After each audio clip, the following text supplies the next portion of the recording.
दोस्तों एक बार फिर से स्वागत है आपको अपने YouTube channel HP knowledge for you में।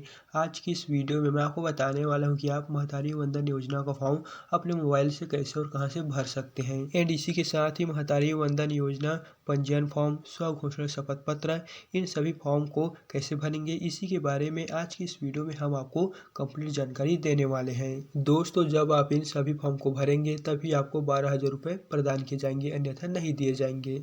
तो दोस्तों चलिए आज की इस वीडियो में हम आपको बताते हैं कि आप इन सभी फॉर्म को कैसे भरेंगे। तो चलिए अब हम आपको बताते हैं कि आप इस महतारी वंदन योजना हितग्राही पंजीयन फॉर्म को कैसे भरेंगे।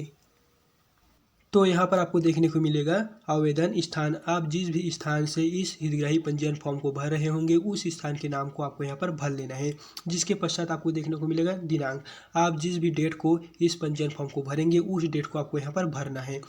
जिसके पश्चात आपको यहाँ पर राइट कॉर्नर में देखने को मिलेगा स्व सत्यापित फोटो, यानी कि यहाँ पर आपका एक स्वयं का फोटो लगा देना है और उसी फोटो पर आपको अपना एक सिग्नेचर भी डाल देना है, जो इस पर और इस पर दोनों के बीचों बीच में वह आपका जो सिग्नेचर होगा वो आना चाहिए।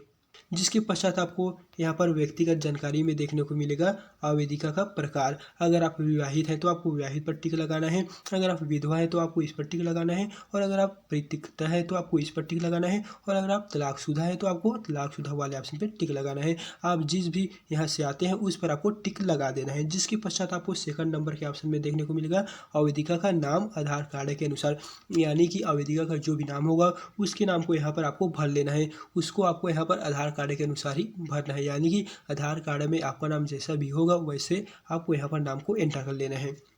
जिसके पश्चात आपको तीसरे नंबर पे देखने को मिलेगा पति का नाम। आवेदिका के जो भी पति का नाम होगा उसको आपको यहाँ पर भर लेना है।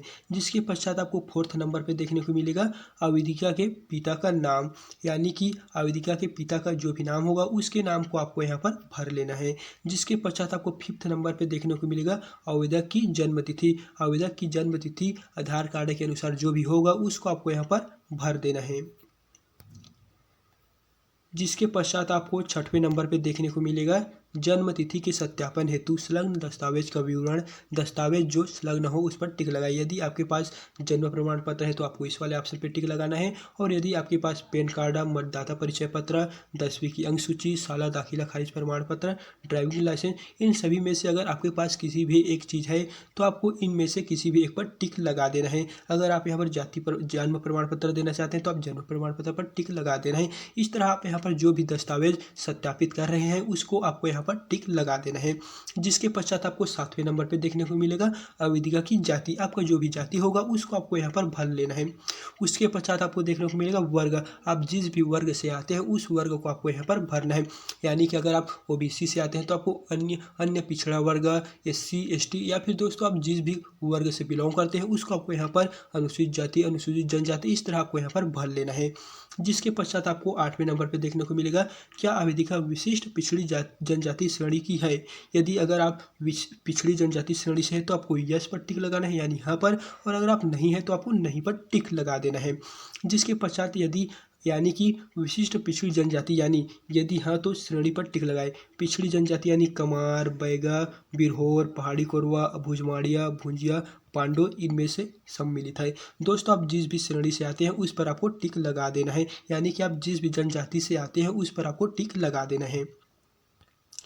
जिसके पश्चात आपको 10वें नंबर पे देखने को मिलेगा आवेदिका का स्थायी पता। आवेदिका का जो भी स्थायी पता होगा उसको आपको यहाँ पर भर लेना है। जिसके पश्चात आपको देखने को मिलेगा राज्य, ये स्वतः ही इसमें भरा हुआ है। उसके पश्चात है जिला। आप जो भी जिला से आते हैं उसको आपको यहाँ पर डाल देना है। जिसके पश्चात अगर आप ब्लॉक, पंचायत, इनमें से किसी भी नाम को डालना चाहते हैं तो उसको आपको यहाँ पर भर लेना है।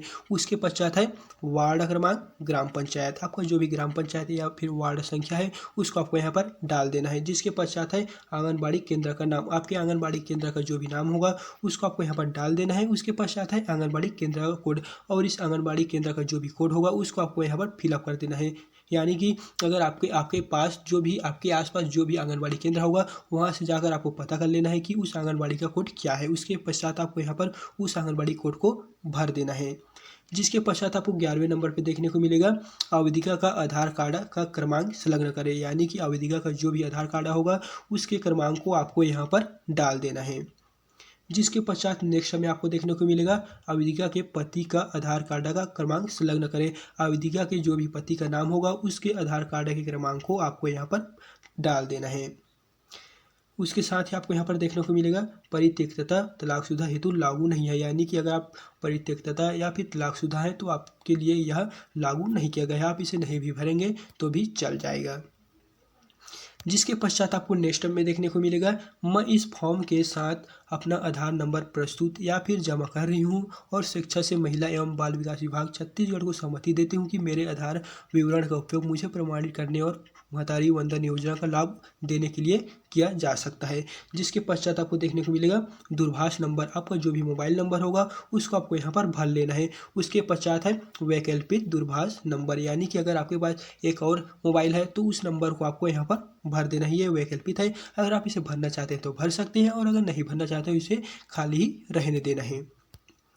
जिसके पश्चात आपको 13 नंबर पे देखने को मिलेगा आवेदिका का पैन कार्ड क्रमांक वैकल्पिक दस्तावेज। यदि आवेदिका के पास पैन कार्ड है तो उसके क्रमांक को आपको यहाँ पर एंटर कर देना है, यानी कि यहाँ पर आपको भर लेना है। और अगर आप उसके पास पैन कार्ड नहीं है तो आप उसे खाली ही रहने देना है। जिसके पश्चात है राशन कार्ड क्रमांक वैकल्पिक दस्तावेज। आपको आपके राशन कार्ड का जो भी राशन कार्ड का क्रमांक होगा उसको आपको यहाँ पर भर देना है। ये दोस्तों वैकल्पिक दस्तावेज है, अगर आप इसे नहीं भी भरेंगे तो भी चल जाएगा। उसके पश्चात उस राशन कार्ड में जो भी मुखिया का नाम होगा उस मुखिया के नाम को आपको यहाँ पर भर लेना है। जिसके पश्चात आपको 15 नंबर पे देखने को मिलेगा आवेदिका के पति का पैन कार्ड क्रमांक, यानी कि आवेदिका के जो भी पति का पैन कार्ड क्रमांक होगा उसको आपको यहाँ पर भर लेना है। यह वैकल्पिक दस्तावेज है, अगर आप इसे छोड़ना चाहते हैं तो छोड़ भी सकते हैं। जिसके पश्चात आपको नेक्स्ट में देखने को मिलेगा क्या आवेदिका के परिवार का कोई सदस्य भारत सरकार अथवा राज्य सरकार के शासकीय विभाग, उपक्रम, मंडल, स्थानीय निकाय में स्थायी अस्थायी संविदा पदों पर कार्यरत प्रथम वर्ग, द्वितीय वर्ग, तृतीय वर्ग के अधिकारी हैं या कर्मचारी हैं तो आपको हाँ पर टिक लगाना है। और अगर नहीं है यानी कि कर्मचारी नहीं है तो आपको नहीं पर टिक लगा देना है। यदि इसके साथ ही आपको यहाँ पर देखने को मिलेगा यदि नहीं तो स्वघोषित शपथ पत्र संलग्न करें। दोस्तों अगर नहीं पर अगर आप टिक लगाते हैं तो आपको एक स्वघोषित शपथ पत्र संलग्न करना होगा। और इस स्वघोषित शपथ पत्र को कैसे भरना है इसके बारे में भी हम जल्द वीडियो बनाकर अपने चैनल पे अपलोड कर देंगे। जिसके पश्चात आपको 17 नंबर पे देखने को मिलेगा क्या आवेदिका ऐसी पेंशन भोगी है जो मासिक पेंशन प्राप्त करती है। यदि हाँ तो अगर एक आवेदिका पेंशन भोगी है और मासिक पेंशन प्राप्त करता है तो आपको हाँ पर टिक लगाना है। और अगर आप पेंशन नहीं प्राप्त करते हैं तो आपको सिंपली नहीं पर टिक लगा देना है। जिसके पश्चात इसी के साथ आपको देखने को मिलेगा यदि हाँ तो प्रतिमाह कितना, यदि पेंशन प्राप्त करता है तो प्रतिमाह कितना प्राप्त करता है उस राशि को आपको यहाँ पर भर लेना है।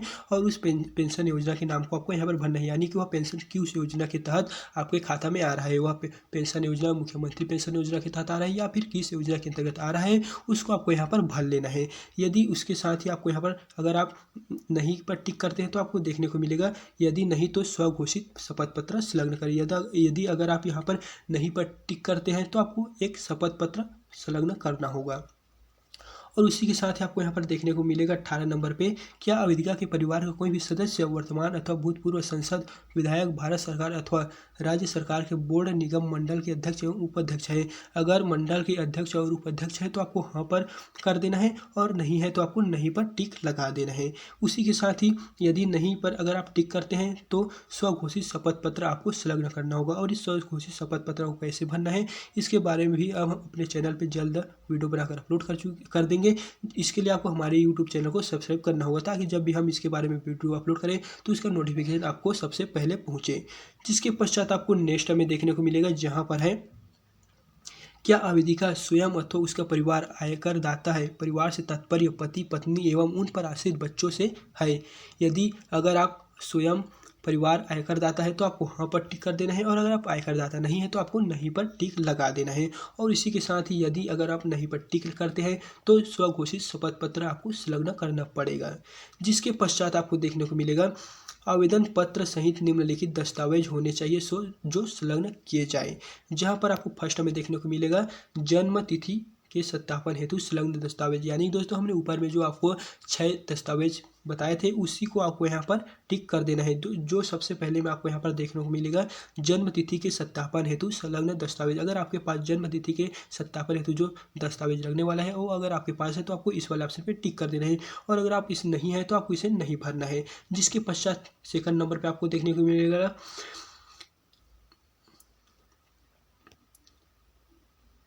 जिसके पश्चात आपको सेकंड में देखने को मिलेगा निवास संबंधी सक्षम प्राधिकारी जारी प्रमाण पत्र। अगर आपके पास है तो इस पर आपको टिक कर देना है। जिसके पश्चात नेक्स्ट में आपको देखने को मिलेगा राशन कार्ड। यदि आपके पास राशन कार्ड है तो आपको इस पर टिक कर देना है। दोस्तों सभी के पास राशन कार्ड उपलब्ध रहता है तो आपको इस पर टिक कर देना है। फिर नेक्स्ट में है आवेदिका का आधार कार्ड, विवाह का प्रमाण पत्र। इस तरह आपके पास जो भी दस्तावेज अवेलेबल है उन सभी पर आपको एक एक करके टिक कर देना है। फिर है विधवा होने की स्थिति में पति का मृत्यु प्रमाण पत्र। यदि अगर आप एक विधवा हैं तो आपका पति का मृत्यु प्रमाण पत्र यहाँ पर आपको संलग्न करना पड़ेगा, तो उसके लिए आपको इस पर टिक कर देना है। जिसके पश्चात है आवेदिका के पति का पैन कार्ड, आवेदिका के पति का आधार कार्ड। यदि आप परित्यक्तता तलाकशुदा होने की स्थिति में प्रमाण पत्र आपको संलग्न करना पड़ेगा। जिसके पश्चात आपको देखने को मिलेगा पता। आपको जो भी पता होगा उस पता को आपको यहाँ पर डाल देना है। जिसके पश्चात दिनांक में आपको अपने डेट को डाल देना है, जिस भी डेट को यह फॉर्म फिलअप हो रहा है। फिर उसी के साथ ही है आवेदिका का हस्ताक्षर। आवेदिका का जो भी इस फॉर्म को भरेंगे उस आवेदिका का हस्ताक्षर आपको यहाँ पर भर लेना है, यानी कि उस आवेदिका का हस्ताक्षर आपको यहाँ पर लगने वाला है। जिसके पश्चात आपको देखने को मिलेगा प्राप्ति अभिस्वीकृति, यानी कि आप इस पंजीयन फॉर्म को जिसके भी माध्यम से भर रहे होंगे उसके आपको यहाँ पर हस्ताक्षर लगने वाला है। और जिस भी स्थान से आप इस फॉर्म को भरेंगे, जैसे कि आंगनबाड़ी केंद्र, बाल विकास परियोजना, इस तरह आप जिस भी स्थान से इस फॉर्म को भरेंगे उसको आपको यहाँ पर भर देना है। उसके पश्चात है दिनांक। आप जिस भी डेट को इस फॉर्म को भरेंगे उस डेट को आपको यहाँ पर डाल देना है, और उसी के साथ ही जो भी इसे प्राप्त करता होगा उसके हस्ताक्षर यहाँ पर लगने वाला है। तो दोस्तों ये था महतारी वंदन योजना हितग्राही पंजीयन फॉर्म। तो चलिए अब मैं आपको बताता हूँ कि आप महतारी वंदना योजना स्वघोषणा शपथ पत्र फॉर्म को कैसे भरेंगे। उसके पश्चात मैं आपको बताऊंगा कि आप इसमें ऑनलाइन फॉर्म कैसे भरेंगे। तो यहाँ पर आपको देखने को मिलेगा महतारी वंदना योजना 2024 स्वघोषणा शपथ पत्र, जहाँ पर है मैं यानी कि आवेदिका का जो भी नाम होगा उसके नाम को आपको यहाँ पर भरना है। और उसके बाद है पति, आवेदिका के पति का जो भी नाम होगा उसके नाम को आपको यहाँ पर डाल देना है। उसके बाद है वर्तमान पता, आवेदिका का जो भी वर्तमान पता है या फिर आवेदिका जिस भी स्थान पर रहता है उस स्थान के पता को आपको यहाँ पर भर लेना है। उसके पश्चात आपको यहाँ पर आपका जो भी वर्तमान पता होगा उसका पूरा डिटेल को आपको यहाँ पर डालना है। जैसे कि आपका जो भी नाम होगा उसका विलेज, ब्लॉक, डिस्ट, पोस्ट ऑफिस, इस तरह दोस्तों आपको यहाँ पर वर्तमान पता में सारे डिटेल को आपको यहाँ पर भर लेना है। जिसके पश्चात आपको देखने को मिलेगा स्थायी पता, आवेदिका का जो भी स्थायी पता होगा उसको आपको यहाँ पर भर लेना है। अगर वर्तमान पता और स्थायी पता दोनों सेम है तो आपको दोनों सेम कंडीशन में आपको दोनों पर सेम पता ही यहाँ पर भर लेना है। अगर आवेदिका का वर्तमान पता और स्थायी पता अलग अलग है तो यहाँ पर आपको अलग अलग नाम भर लेना है। जिसके पश्चात है शपथ पूर्वक प्रमाणित करती हूँ कि, जिसके पश्चात मैं नीचे की ओर आ जाता हूँ और यहाँ पर आपको देखने को मिलेगा मैं अथवा मेरे परिवार का कोई भी सदस्य वर्तमान में भारत सरकार अथवा राज्य सरकार के शासकीय विभाग, उपक्रम, मंडल, स्थानीय निकाय में स्थायी अस्थायी संविदा के प्रथम, द्वितीय, तृतीय वर्ग के अधिकारी कर्मचारी नहीं है। इस तरह आपको यहाँ पर प्रमाणित करता हूँ कि यहाँ पर आपको शपथ पत्र देखने को मिल जाएगा। फिर सेकंड में है मैं अथवा मेरे परिवार का कोई भी सदस्य वर्तमान अथवा भूतपूर्व लोकसभा, विधानसभा का सदस्य अथवा बोर्ड, निगम, मंडल में अध्यक्ष, उपाध्यक्ष नहीं है। मेरे पति का व्यवसाय कार्य, यानी कि यहाँ पर आपके पति का जो भी व्यवसाय होगा जैसे कि कृषक, मजदूर जो भी होगा उसको आपको यहाँ पर भर लेना है।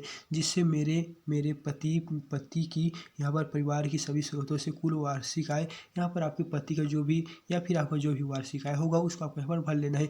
यदि आपके पास आय प्रमाण पत्र होगा तो उसमें आपको देखने को मिल जाएगा आपको जो भी कुल वार्षिक आय है वो वहाँ पर आ रहा होगा। तो उस आय प्रमाण पत्र को आपको एक बार देख लेना है और उसी के हिसाब से आपको यहाँ पर अपना वार्षिक आय को भर लेना है। जिसके पश्चात आपको यहाँ पर रुपयों में भर लेना है।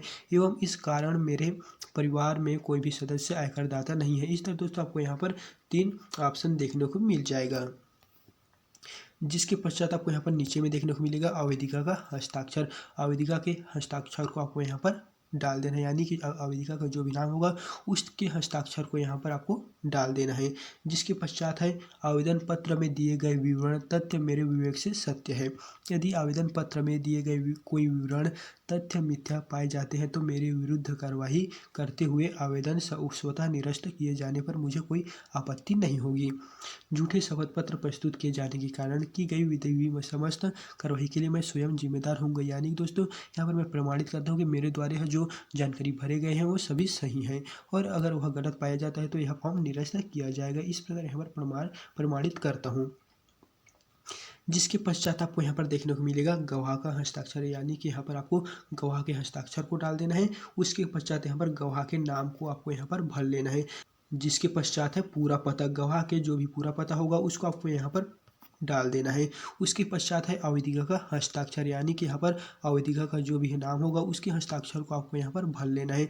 उसके पश्चात है आवेदिका का नाम, फिर है पूरा पता। ऊपर में हमने जो पता फिलअप किए थे उसी पता को आपको यहाँ पर भी डाल देना है, यानी कि आवेदिका का पूरा पता को आपको यहाँ पर सेम डाल देना है। यानी कि यहाँ पर आपको फर्स्ट में देखने को मिलेगा आपके परिवार का कोई भी सदस्य गवर्नमेंट जॉब में ना हो, यानी कि शासकीय विभाग में कार्यरत ना हो। और सेकंड में है आपके परिवार का कोई भी सदस्य भूतपूर्व लोकसभा विधानसभा का सदस्य या फिर अध्यक्ष एवं उपाध्यक्ष ना हो।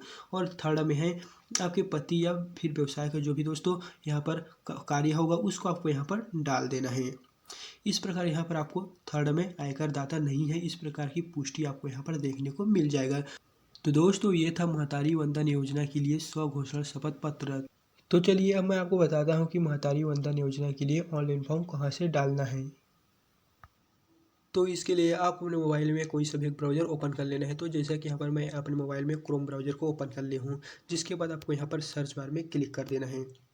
जिसके बाद आपको यहाँ पर टाइप करना है महतारी वंदन योजना। जैसा कि आप हमारे वीडियो के स्क्रीन पर देख रहे हैं, आपको सिंपली यहाँ पर महतारी वंदन योजना टाइप कर लेना है। जिसके बाद आपको सर्च वाले ऑप्शन पे क्लिक कर देना है। एंड आप जैसे ही इतना लिखकर सर्च करेंगे तो आपके सामने कुछ इस तरह का पेज ओपन होगा। एंड यहाँ से आपको नीचे की ओर आ जाना है, जहाँ पर आपको फर्स्ट नंबर पर देखने को मिलेगा महतारी वंदन योजना .cgstate.gov.in। सिंपली आपको इस वाले ऑप्शन पे क्लिक कर देना है। एंड आप जैसे ही इस वाले ऑप्शन पे क्लिक करेंगे तो यहाँ पर आप महतारी वंदन योजना के ऑफिशियल पेज पर पहुँच जाएंगे। जिसके बाद यहाँ से आपको ऊपर को स्क्रॉल डाउन करते हुए नीचे की ओर आ जाना है और यहाँ पर आपको देखने को मिलेगा महतारी वंदन योजना, यानी कि यहाँ पर आपको हर महीने 1000 रुपये और इस तरह आपको सालाना 12,000 रुपये प्रदान किए जाएंगे। जहाँ से आपको नीचे की ओर आ जाना है और यहाँ पर आपको देखने को मिलेगा कुल प्राप्त आवेदन, यानी कि इसमें जो भी आवेदन होंगे वो यहाँ पर आपको देखने को मिलेगा। टोटल यहाँ पर जितने आवेदन आए होंगे उन सभी का नाम यहाँ पर आपको देखने को मिल जाएगा। जिसके पश्चात आपको देखने को मिलेगा कुल प्राप्त आपत्तियाँ, कुल प्राप्त आवेदक। इस तरह आपको यहाँ पर जितने भी प्राप्त आवेदन होंगे उसकी जानकारी आपको यहाँ पर देखने को मिल जाएगा। तो जिसके पश्चात आपको यहाँ से नीचे की ओर आ जाना है और यहाँ पर आपको देखने को मिलेगा एक 3 डॉट का आइकन। सिंपली आपको इस वाले पे क्लिक कर देना है। एंड आप जैसे यहाँ पर 3 डॉट वाले आइकन पे क्लिक करेंगे तो आपको फिर से कुछ इस तरह का ऑप्शन देखने को मिलेगा, जहाँ पर है मुख्य पृष्ठ, आवेदन एवं भुगतान की स्थिति, सामान्य प्रश्न, आवेदन पत्र, शपथ पत्र। इस तरह आपको यहाँ पर बहुत सारे ऑप्शन देखने को मिलेगा। अगर आप इसमें आवेदन करना चाहते हैं तो आपको सिंपली आवेदन एवं भुगतान तिथि वाले ऑप्शन पे क्लिक कर देना है। और अगर आप इसके आवेदन पत्र के स्वरूप को देखना चाहते हैं तो आपको सिंपली आवेदन पत्र वाले ऑप्शन पे क्लिक कर देना है। एंड अगर आप इसके शपथ पत्र को देखना चाहते हैं तो आपको शपथ पत्र वाले ऑप्शन पे क्लिक कर देना है। और अगर आप छत्तीसगढ़ शासन द्वारा जो जारी आदेश है उसको देखना चाहते हैं तो आपको सिंपली छत्तीसगढ़ शासन द्वारा जारी आदेश वाले ऑप्शन पे क्लिक कर देना है। तो जैसे कि मैं इसमें ऑनलाइन आवेदन करना चाहता हूँ तो मैं सिंपली यहाँ पर आवेदन एवं भुगतान की स्थिति इस वाले ऑप्शन पे क्लिक कर देना है।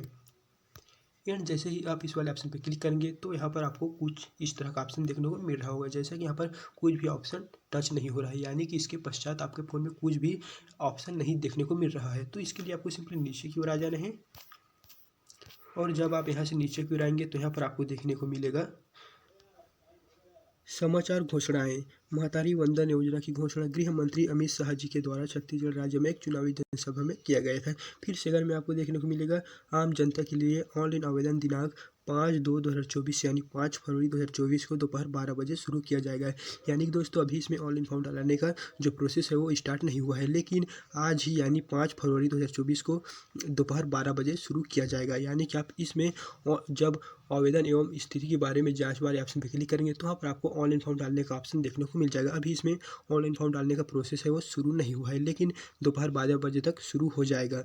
तो दोस्तों जब भी इसमें फॉर्म डलाया जाएगा तो हम आपको वीडियो के माध्यम से तुरंत अपडेट कर देंगे। इसके लिए आपको हमारे चैनल को सब्सक्राइब करना होगा ताकि जब भी हम इस पर वीडियो बनाएं तो उस वीडियो की नोटिफिकेशन आप तक सबसे पहले पहुंचे। तो अगर वीडियो पसंद आए तो वीडियो को लाइक करना ना भूलें। और अगर आपको किसी भी तरह का कोई प्रॉब्लम है तो आप हमें कमेंट बॉक्स में कमेंट कर सकते हैं। तो चलिए इसी तरह के एक नए वीडियो के साथ फिर मिलते हैं।